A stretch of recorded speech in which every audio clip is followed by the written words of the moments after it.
Hi, everyone. I want to start by saying thank you all for joining us via Zoom this afternoon, sorry, and congratulations on your admittance to HWS. Before we get started, ask everyone to keep their microphone. The session is being recorded for future viewers, and we'd like to limit extra noise as much as possible. But any questions you have can be submitted in the chat, and we will answer them later in the session. So just to get started, my name is Alec Robitaille. I'm a senior from Manchester, New Hampshire.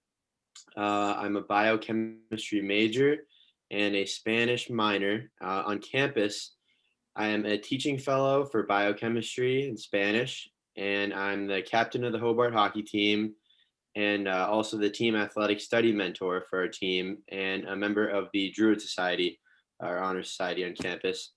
I'm currently completing an honors thesis in biochem on macromolecular crowding, which evolved from my summer research internship here at HWS with one of our professors, Professor Kristen Slade. And I've been completing some additional research with another professor, Professor Ashdown, translating some of his interviews with students from Guatemala. Just a little more about me. In the previous summer, I did an internship in toxicology in the University of Montreal through the career services that we have here at school and the guaranteed internship funding. And next year, I'll start medical school and my master's in public health at Midwestern University. So I'm here with PreHealth advisor, Dr. Scott MacPhail.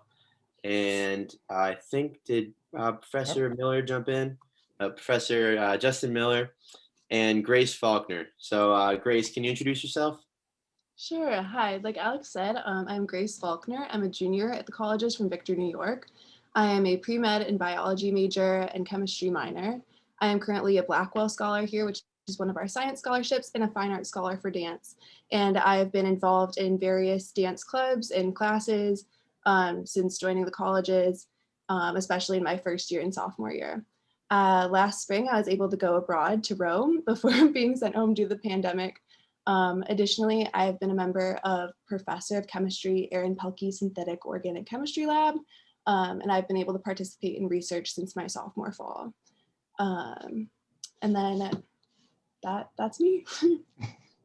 Awesome. So Dr. Scott MacPhail has played a critical role in my health professions and medical school applications process, and a lot of other students as well. So Dr. MacPhail, can you please introduce yourself and talk a bit about your role here on campus working with students like myself who are interested in a career in health professions?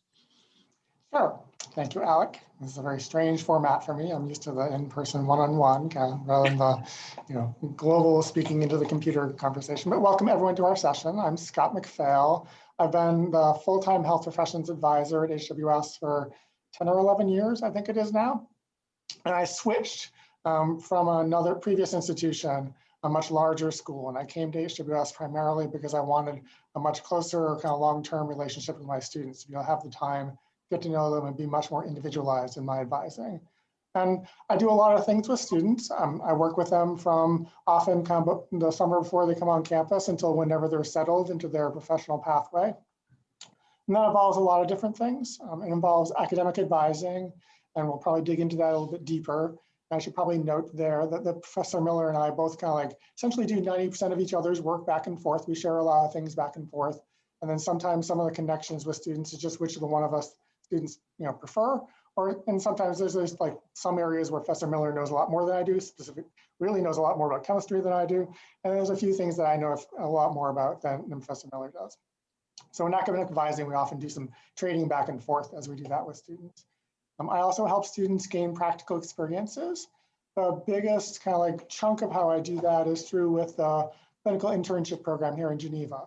We have a relationship with a hospital and a number of other clinical facilities here in Geneva and the surrounding communities. And it's relatively easy for me to place students with various providers. So you can get some additional experiences shadowing physicians or PAs or whichever profession you're interested in. That's on hold this year for COVID, but I'm optimistic that we'll be running that again in the fall semester. Still hearing from all my providers about that they're anxious to get working back with students, which kind of prevented for safety reasons for doing that. I also work with students in terms of seeking out practical experiences with their summers and winter breaks. That might be helping them kind of convincing them to do research on campus or seeking out clinical opportunities closer to home. Lots of different things I do there, kind of working with folks individually based upon where they want to be and what they're seeking to do. And then a little bit later in the pathway, I'm involved in all stages of the application process, which I'm sure kind of like Alec can talk about and Grace is on the edge of right now. Helping folks make decisions about when to apply and how to prep for standardized exams, which schools to apply to, assistance with the standardized applications to med school and dentistry and all of those things. Help through the application year, which is a very long year, help with interview preparation, and then maybe negotiating offers at the very end. So lots of work with there. And then maybe final kind of noting that I work with students until they're settled in their pathway. So sometimes that does mean working with students in time between college and med school if they choose that pathway. So I'm here for help you all the way along. And I'm working with a number of young alumni right now, as well as juniors and seniors.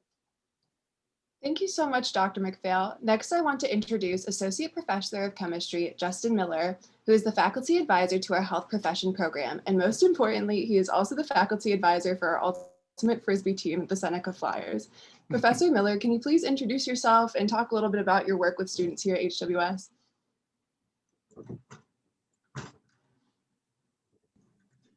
So it's a pleasure to be here with all of you. Thanks, Grace, for the introduction. Like Scott said, usually it'd be in person, but I guess Zoom will have to do because that's the world that we live in. My name is Justin Miller. I've been here at HWS for almost 17 years. My specialty is organic chemistry. So I do synthetic organic chemistry for my research. And I also teach food chemistry, which is a lot of fun. There are several ways that I interact with students. I mean, I teach, of course, right? And I also have a research group, and I advise students formally in my role as health professions advisor, and also as an advisor in 2 majors. I also teach first-year seminars, which means I have advisees through the first-year seminar program. And don't forget things like Ultimate, where I see students that I don't normally get to see, and I love connecting with students who I wouldn't necessarily have in class or otherwise have a chance to interact with. So at HWS, you're going to get to know your faculty members, right? And the faculty members like to get to know our students. That's why we're here. We pride ourselves on our faculty-student connections.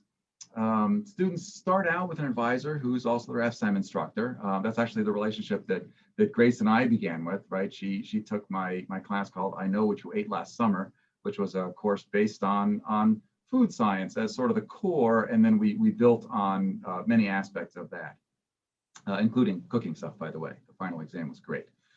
So you'll get to know that first advisor really well, beginning with orientation when you arrive on campus, and some even arrive earlier for athletics and so on. Then when you pick a major, you'll declare with the faculty member in your chosen field. So for example, I advise in chemistry and biochemistry. So somebody who's majoring in one of those 2 fields can declare with me. I can't advise Grace for her major because her major is biology, so I had to give her up as an advisee. But that doesn't mean that I don't continue to have conversations with her, because even though she's not my formal advisee, I'm still the PreHealth advisor, and she and I have conversations all the time about which course to take and what will be a good path to go. And as Scott said, Scott and I work together on that kind of advising. She also happens to do research in the laboratory right next to mine, literally next door. So even in these COVID times, I still see them in the hall because it's right next to my office. Now, in terms of advising specific to PreHealth, Scott and I host an advising session in the first couple of weeks in the fall, which is a good idea to go to just to start to lay the groundwork for what you're going to be doing. It's not right at the beginning, it's after you've had a chance to settle into your courses, but it's still pretty early in the first couple of weeks.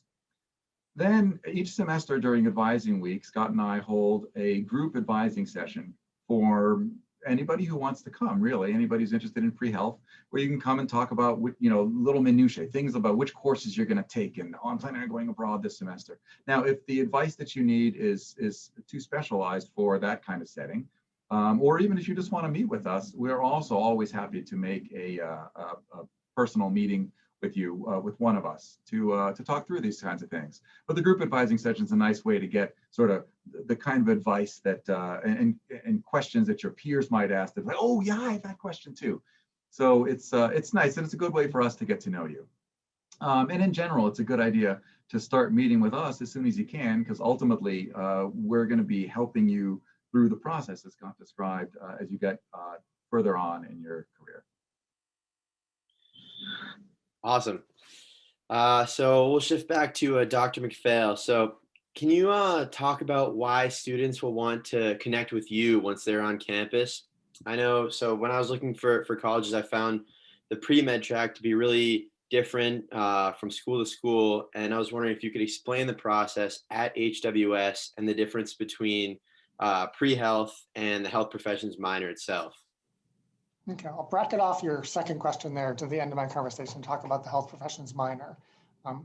But at HWS, being pre-med or being pre-dental or pre-vet is not a major. There are specific prerequisite courses you need to take if you want to go on to those various professional schools. But you have a wide range of options in terms of what you choose to do in terms of your academic pathway at HWS. So at HWS, you can do a major and a minor, and lots of ambitious students will do things like a major and a major, or a major and 2 minors, or I have one right now is major and 3 minors, and I have someone else who did 2 majors and a minor. So you can do all kinds of combos at HWS. And one of the things I like to do is to just check in with students from at least semester to semester to build a plan that makes sense for them. Often you're working towards the pre-med or pre-health requirements, a couple science courses per semester, and then doing some additional stuff with the other spaces in your schedule and seeing how that develops over the semester.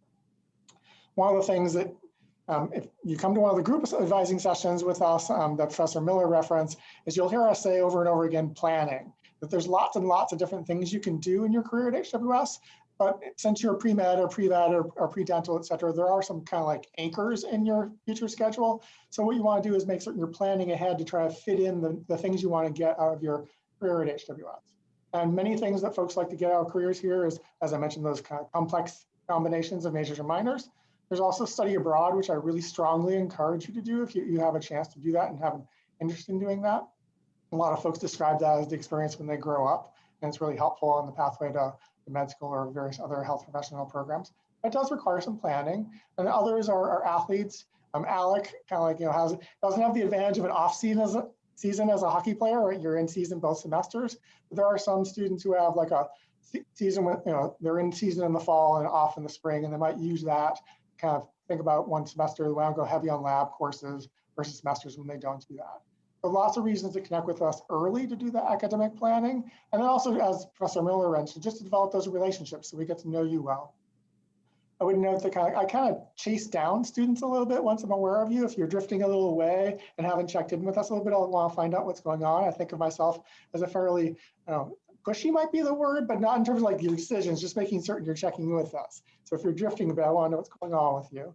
And I do actually connect often with a lot of students just before the start of the fall semester as they're setting up their fall classes. I'm a resource for that. And then we use those group sessions that Professor Miller commented about to really kind of make certain everyone's connecting with us. Someone might feel a little bit shy to connect with us right the first time, and it's a relatively easy way to get that connection. And then everyone finds out we're not all that scary or intimidating or easy to connect with. And then relationships build from there. So those sessions are usually for first-year students. And then you asked about the health professions minor as well. So as I said, you have to get a major and a minor at HWS. And the minor is a really interesting option for folks with interest in healthcare. It's a minor that pulls together courses from outside the sciences that all have relations to health and healthcare and healthcare problems, healthcare coverage, healthcare kind of systems. So you might study healthcare from a political science or anthropology or a sociology perspective. You might pick up relevant skills like a language or science writing in the minor. So it's a nice option for students interested in healthcare, and Professor Miller and I both help with advising for that. But sometimes there's some mistake that kind of like students think they have to have that minor if they want to go to med school or dental school or whatever, and that's not true. It's a popular option, but it's not a required option. It's kind of one of those fun things at HWS. Thank you, Scott. Professor Miller, back to you. One of the things that I really enjoyed being here at HWS is being able to participate in undergraduate research that I probably wouldn't be able to participate in if I went to other schools. Could you please talk about the type of research opportunities we offer our students both during the academic year and also over the summer? Sure. Yeah. So there's several ways that we can conduct research together. One of them is independent studies during the semester. They're a great way to get involved. You approach a faculty member and ask whether you can work with them, and you work out a plan for doing that, and you get course credit for doing it. It's not a regular class, but it still counts for you. For a student, it would count the same as a regular class. When I say it's not a regular class, like my group, I would take maybe up to 3 to 5 students in a semester. So you've got a small cohort you're working with in the sciences, at least in the laboratory of the faculty member. And you do bench research, you have group meetings, so you present to small groups. And sometimes we even go to conferences, both local conferences and even national conferences. I've taken students to Anaheim and San Diego and San Francisco as part of their research experience. So that's a lot of fun. Now, summer research is another option, which is a paid internship for the student. It's a full-time job for up to about 10 weeks over the summer. And the work is similar to an independent study, but of course it's much more in depth because it's full-time for a number of weeks at a time. But more than that, and this is one of the things I love about it, is it's a way for students and faculty to connect in a deeper way even than during the semester. I know that I have my group over for once a week for dinner with my family, and I know that Professor Pelkey does the same thing. And there's nothing to it besides just coming and hanging out and getting to know each other as people. We don't talk about work. Maybe we'll say, oh, tomorrow you're going to do, okay, and then that's it. And then we spend the rest of the evening hanging out together with my family. So it's really a lot of fun. And, we eat well, which is, of course, an important part of my job as a food chemist, right? It's a lovely experience. Now, finally, there's the honors program. An honors program is like independent study, and I'd like to say it's on steroids, but maybe it's more appropriate to say chemically enhanced, I guess. Students and faculty work closely together on a year-long project. And it can be an extension of an earlier collaboration, maybe an independent study, maybe some summer work, or it can be new just for honors. And it culminates in something called an honors thesis. There's also a written exam along the way. And the really special part is the oral exam. I know you're thinking, wait, oral exam is special? Yes, it is, because it's kind of like a thesis defense, but it's not meant to be a defense. It's more an experience that the student gets to have with people from the field. And what's special about it is that scholars from outside of HWS will come and sit on the committee for this oral exam. And the students who do honors get a real sense of accomplishment from it. And it's well earned because they're making the case for what they did to the outside world, saying what I did is noteworthy. So those 3 experiences, you have independent study, honors, and summer research. Awesome.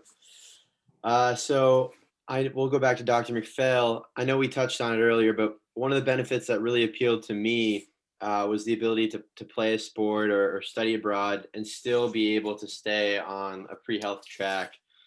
So I was wondering if you could expand just a little bit more on the flexibility of the program and how that would work with things like that. Yes, so I feel like I addressed this a little bit in my previous answer, but I emphasize that kind of the pathway to your professional career is very individualized here at HWS. There isn't kind of like a lockstep pattern to get you there. And I've worked with students who knew they want to be doctors since they were 6 years old, and they were all in on all kind of like every course they wanted to take was specifically human health required. I've also worked with students who didn't realize kind of that medicine was really what they wanted to do until they were juniors or seniors, and we worked out pathways that got them there. I've worked with students who've gone on to med school who majored in English, in music, in European studies, in theater, in psychology. That's quite common. Spanish, really common. So there's lots of different pathways. You don't necessarily have to be a biology or chemistry or biochemistry major or physics or math, although those are among the more popular majors for folks who want to go on to med school. I've also sometimes had conversations with students. I'm thinking through like my timeline. So this is advising week at HWS. And right now folks are deciding on their classes for next year. And I'm having a number of conversations with first year students right now where they're in like what I think of as a traditional transition phase. So when I talk to students in the very start of their college career, very often they're asking me, so what can I do? And we talk about various options based on their interests. And then by the end of the freshman year, I'm often having to talk to students saying, kind of slow down a little bit. You've got so many things you want to do and you can't do all of them at once. Which ones do you want to prioritize? You can't do everything. And we start thinking about when do you want to do what you want to do and put out kind of an organization for that. And that's kind of like the standard typical HWS experience. You discover there's so many opportunities for things you want to do and manage your way along. So if you're an athlete and you want to do research and you want to do a double major and maybe you want to go abroad and then maybe you want to be a teaching fellow and then maybe you want to run the student government, and that might work for you if you never sleep and still can manage all of that. But at some point you might have to make some decisions about what you want to prioritize. And we would work together to figure that out. Alex has been really good at balancing all of that, as is Grace. And they've done some kind of, from some standpoint, thinking of this, kind of looking back at my own college career, kind of crazy, ambitious things that they've done while they're here in terms of the diversity and breadth of what they're doing. But still, you can manage to do a lot. You still also have to figure out kind of like the core of what you're doing and commit to those things. Thank you so much. Addressed your question? Yeah. Sorry to talk over you. Maybe okay. To turn the script around a little bit, you might talk about kind of yourself in terms of flexibility and how you chose to balance what you got interested in or chose to do when you're here. Alec, do you want to talk about your path first? Well, I guess I'll say that I came in and I was talking to Dr. MacPhail about our pre-med curriculum. I was horse blinders, ready to follow that. But one thing that I've realized and that he just emphasized to me is that everyone's journey is different. And they will emphasize this at the PreHealth professions meeting, is that it doesn't matter what you do as long as you're doing something. And that thing that you're doing is something that you really enjoy. And as long as you do that, I think that will put you in a great place here at HWS, because we have all the opportunities to take advantage of. So for me, that was very transformative. And kind of as Dr. MacPhail explained, like taking your foot off the gas after that first year and saying, what do I want to do rather than what do I think I should do? I agree. Just building off what Alex said, I came into college knowing that I wanted to be pre-med, but I also wanted to study abroad, which I know at a lot of other institutions, it's an either or. But here, just knowing early that that was a goal that I had, I found that all the faculty are really willing to work with you to figure out what you need to do to achieve your goals. And I think that it really just takes planning. But I've really enjoyed that flexibility and the ability to work one-on-one with faculty, so that also I'm an individual when I'm applying to medical school, because having that different journey will hopefully make me stand out in my applications. Oh, and I have one more question. Professor Miller, you've touched on the opportunities to build relationships with faculty. I'm really fortunate to have connected with you early on in my academic career. And now I'm confident that when I'm applying to medical schools this coming year, I feel comfortable asking you for a letter of recommendation. Will you please talk about a little bit more about the recommendation process? Absolutely, Grace. So as everyone can hopefully tell, my colleagues and I, faculty, staff, administration, we get to know our students really well, not just academically, but also personally. And I think it's this personal touch that really shines in our recommendations. So for most purposes, students just ask the professors and staff they interact with, like coaches, for example, who know their work best, for letters. And because we know them so well, we're able to write strong recommendations. In preparation for a student applying to schools in the health professions, especially medical, dental, and veterinary schools, but also sometimes mid-level providers like nursing and so on, we have a health professions advisory committee, which we abbreviate HPAC. So you hear me refer to HPAC. That's this advisory committee. The committee has, Scott and I run it together, and it includes faculty also who regularly have contact with the applicants. So disciplines like biology, chemistry, physics, math, psychology, and also a couple of deans.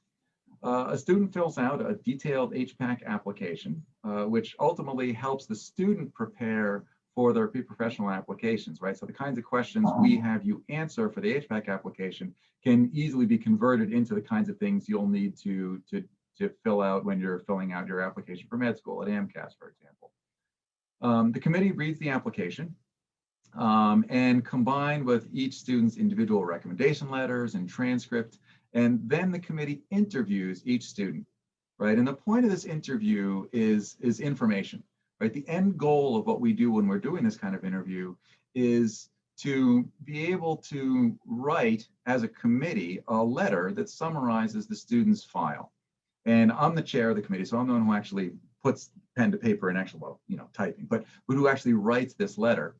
And it takes all of this information that we have about the student, and it's kind of two-dimensional, right? I mean, you're on the page, you have your letters, your transcript, and so on. But because we know you, we're able to make you leap off the page.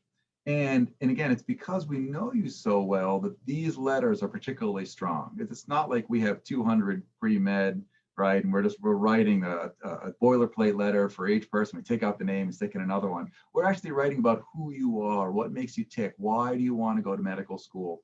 And because we know you so well, we're able to do a really good job of that.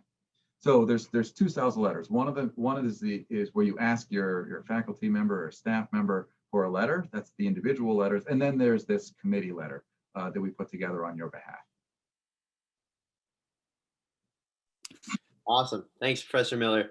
And I'll just add and say, like, I remember going through the whole application process, and having that before I submit my actual applications was really transformative, not only in helping you guys write about like who we are as candidates, but just realizing who we are and getting in front of someone and talking it over. So that really helps as well. And I think that's a really cool thing that we have going here at HWS.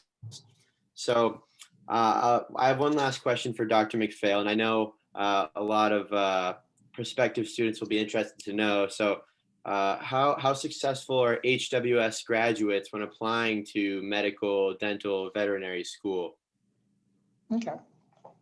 Well, I can start off by just kind of saying very successful, right? Yes, yay. I know in an admissions standpoint, folks often like to hear statistics, and I do keep track of all of our folks who are going on to apply to med school and various other health professional programs. And I keep track of that. And one thing about HWS is that we're small, right? So we have relatively small numbers of folks applying in any one year. So there was one year a couple of years ago where admissions was really kind of happy with, I could say we had 100% success rate, because like we had 100% success rate there of the like 20 or so applicants we had to the medical, dental, and vet school that year. I'd say average, it's more kind of like representative if you average this over a few years. So if you average our data over 5 years, we have about a 75% success rate of folks getting in on the first time they apply. And that's, I know, crazy high if you've done any research. If you look at research, folks applying to med school typically get in about, currently the average is about 40% of first time applicants to med school getting in nationally. That's a crazy, scary number. Right? That means 60% of the people who went through and completed all the courses they needed for med school, who completed and took the MCAT, who then went through and completed the primary application for med school, which when they sent it out cost them about $2,000, and the MCAT probably cost them about $500 being prep and taking the exam. They put all that into and then didn't get in. That's scary. I do know all of the individual students who might have struggled and not gotten in that one year. I think I pay more attention to them than I pay to the success stories after the story is done. I'm working with them often to make a good plan for the second application or the other next step on the pathway forward. Every story with that is individual. I'd say that our much higher than average success rate depends on a number of things. One is what you've heard Professor Miller and I talking about over and over again through this session, how well we know folks. That comes through in the letters of recommendations. It also comes through in the relationships that we have as an institution with a large number of graduate programs. They know that if they have a question about a candidate, they can call me up or they can call up one of the writers of recommendations, and they'll get an honest, in-depth conversation about that particular student that's available to them. I also like to think a little bit has something to do with me in that part of my job and in this role is just getting to know what all the different professional schools are looking for. And I've been in this role for a long time. So I tend to know kind of like what, Sunny Upstate, University of Rochester, University of Massachusetts, UConn, kind of like the big attractive schools in the communities where most of our students are from. I know their admissions officers. I know what they're looking for. I know actually if maybe they're making a mistake about a candidate, I can call them up and talk about it with them. So we have that kind of role with our most likely schools as well. Awesome. So I think that was all the questions we had. We were going to open up to the audience. I actually just got a question now asking about if students don't get into medical school and decide to do a gap year, can they still work with HWS to get into medical school? So, Dr. MacPhail, I'll let you take this one. That's a very simple yes. And there are some students that I have conversations with as they're going through their experiences at HWS about when is the best time to apply to med school. Sometimes as sophomores or juniors, they'll recognize that there's something they want to do or something they need to do before applying to med school, and that might prompt them to do a gap year from the start. There's a fair number of students at HWS will choose to do a gap year to do a specific activity. Things like the Fulbright Scholarship, spending a year abroad teaching, or joining Peace Corps, or doing something with AmeriCorps, or giving back to a community that's really meaningful to them. There's a student a couple of years ago who wrestled in high school and wanted to go back and assist his team for a year before going on to med school. So it's becoming a fairly common pathway to take some gap time. It's about 50-50 now, folks going on to med school of taking gap time or not. And if you are one of those folks who's unsuccessful, yes, I will definitely support you on a pathway going forward for that. That's a fairly uncommon story at HWS. And as I said before, I work with young alumni. I work until you're settled in your process. There was someone some years ago who was a German major at HWS, so she would not have been at one of these sessions coming into college. And it was only after college she discovered she wanted to be a physician, and she worked closely with me for several years, and she's in her second year of med school now at the University of Vermont. So that was and she started med school at age 27 or 28. And don't tell that to your parents, it'll probably freak your parents out, right? But I'm here all the way until you're there. I actually have folks in med school fairly commonly check in with me to ask a few random questions just because they really like me, maybe. I don't know, it seems strange to say that, but that I feel that we have a strong relationship, and I offer maybe another perspective at that stage.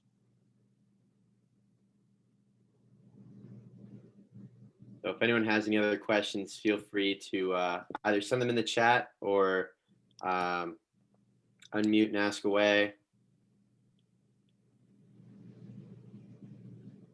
Otherwise, maybe we can have Professor Miller or Dr. MacPhail elaborate on what a typical day might look like as a pre-health student. And maybe Grace and I can also elaborate on that as well, if maybe Professor Miller wants to start. I'm sorry to talk over you, Justin, but I'd actually say that it'd be really better for Alec and Grace to answer that question. Like, you're the one as they're living it, right? So why don't you tell the story of living it? That's what I was going to say. Grace, why don't you start? Sure. So I'll start by saying that on campus currently, I'm living in a theme house. It is called the STEM house. So almost everybody here is on some sort of pre-professional program or track. So there are a lot of pre-med students living here, and everybody's schedule is a little bit different. So for me personally, I get up, I find that I'm most productive in the morning. So I'm either going to class or doing homework. Depending on my course schedule, a couple days a week, I'll be going into either research lab or labs associated with courses. And then at night is normally when more extracurriculars. So when dance clubs are happening, that's normally when I'll participate in that, or other clubs on campus. And then during night is normally when I'm doing group studying. So one of the great things about our classes here is that even the harder classes, group work is really encouraged. So I feel that as science students, we have a really strong community, and it also makes the studying that you have to do all the time a little bit more bearable. And it's also really helpful for learning and everything. And then I go to bed and I do it all again. Alec, what about you? So I guess I'll preface everything by saying, like, as we talked about earlier, it could be a very different schedule for anyone here. So I know for me, I'll wake up and sometimes I'll have early morning lift for sports, for hockey, and then I'll go on and start my classes, which will usually take me through to early afternoon, in which sometimes I'll have a lab where I'll get to like go and do some more hands-on work for a course. And this semester, it's been a little bit more hands-off for where I get to go and work in the lab alone and run some of my own experiments for my honors project. And then kind of just getting involved in doing things that I like. I know in previous semesters, sometimes I would go to lunch to to conversation table and practice my Spanish, talking to some students. Or sometimes I just like, especially now that the weather is getting warm, I'll go and do some studying with some friends just over by the water on the benches there. It's just a gorgeous view. So it's very different from semester to semester and time to time, but it can really be whatever you want it to be. Yeah, so that's kind of the main gist. I think we have one more question asking about when students usually start research. And I guess I can kind of say that this it can happen at any point. For me, my research started my junior year after biochem class. I was really interested in what we were learning, so it's really cool here at HWS. If you have like a question about a lecture or you're really passionate about something you just learned, you can walk up to your professor and say, can we meet and talk about this? I'm really interested in it. And I know Professor Miller is always open to have students. And in my case, I talked with Professor Slade after a biochem lecture, and that eventually led to an independent study, which led to some summer research and now an honors project. So it can start really at any point. It really just takes starting a conversation with a professor and just really being passionate about your courses. But Grace, I'll let you take a stab at that as well. Sure. So I knew coming in that I really wanted to be able to do undergraduate research. And so my sophomore fall, I also knew that over the summer between my sophomore and junior year that I would like to pursue summer research here. So I knew in the fall of my sophomore year, I should start building relationships with faculty. So I went to Professor Aaron Pelkey. I had taken his Organic Chemistry 1 course in the spring, and I knew a couple of his research students, and it just seemed like a really good environment. I was interested in what he was doing. And so I emailed him early my sophomore fall, hi, I'd really like to meet with you about research.